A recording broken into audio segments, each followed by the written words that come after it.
జగనన్న అందిస్తున్న నవరత్నాలు మీకు అందుతున్నాయా అని గడప గడపకి తిరుగుతూ మంత్రి రజని ప్రజలని అడిగి తెలుసుకున్నారు. చిలకలూరిపేట మండలం కట్టుబడివారిపాలెంలో గడప గడపకి మన ప్రభుత్వం కార్యక్రమంలో వైద్య ఆరోగ్య శాఖ మంత్రి విడుదల రజని పాల్గొన్నారు.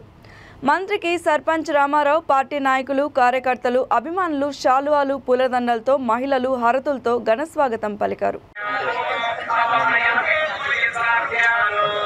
సరే